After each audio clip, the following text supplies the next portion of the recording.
নমস্কার, আপনারা শুনছেন জশন মানাও বাংলা ইন্টারনেট রেডিওতে।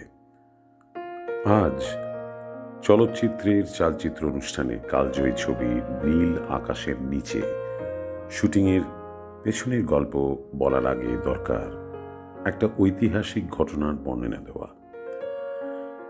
কলকাতা শহরের লাইট হাউস এবং অন্যান্য প্রেক্ষাগৃহে যখন মৃণাল সেনের দ্বিতীয় ছবি নীল আকাশের নিচে হৈ হৈ করে চলছে, মুক্তির তারিখটি ছিল 20 ফেব্রুয়ারি 1959।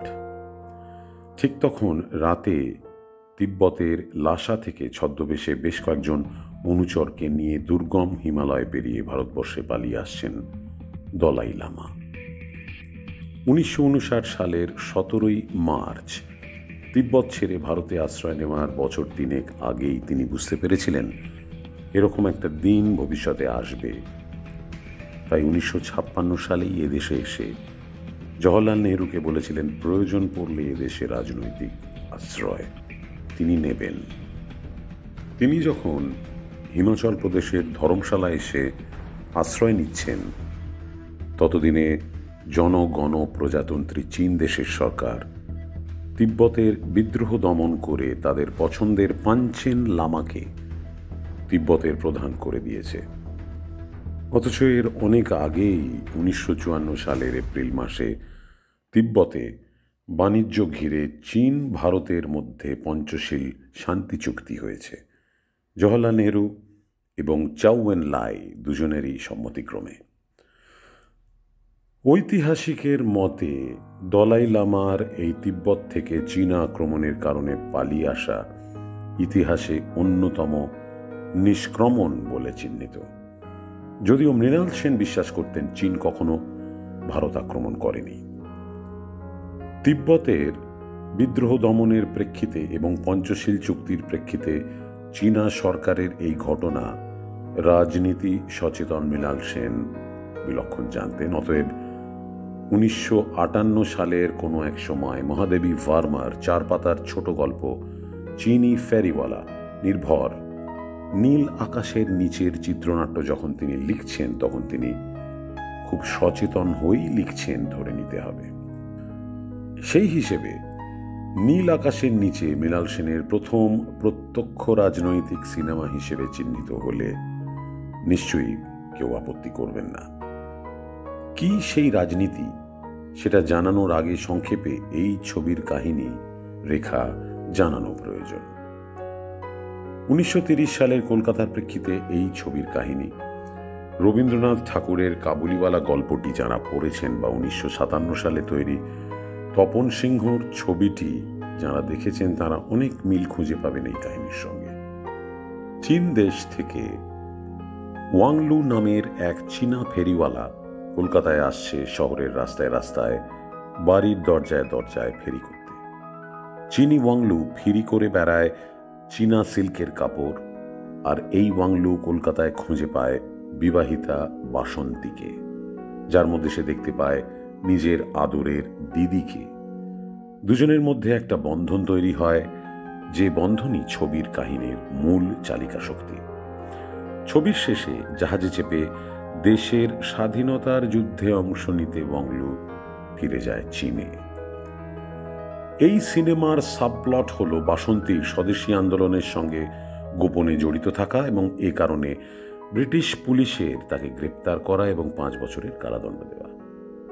কাহিনী শেষ হচ্ছে 1938 সালে জাপানের আক্রমণের কারণে বিশ্বের দরবারে চীনা জনসাধারণের আবেদনে এবং সাম্রাজ্যবাদের পররাজ্য লিপ্সার তীব্র নিন্দায় রবীন্দ্রনাথের বক্তব্য দিয়ে।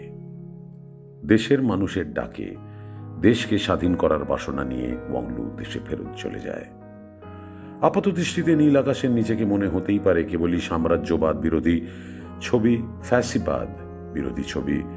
ছবিতে সমান্তরালভাবে বলা ব্রিটিশ সাম্রাজ্যবাদ এবং জাপানি সাম্রাজ্যবাদ বিরোধী বক্তব্য।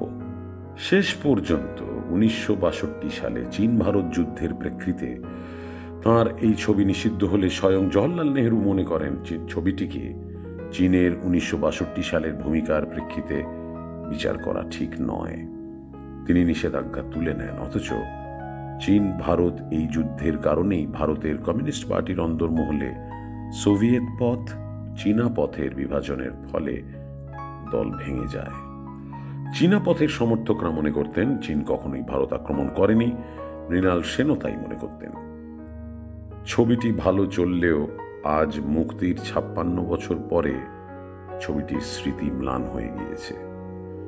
কিন্তু আজও মনে আছে ছবিটিতে হেমন্ত মুখোপাধ্যায়ের সুরে এবং কণ্ঠে দুটি গান, ও নদীরে এবং নীল আকাশের নিচেই পৃথিবী।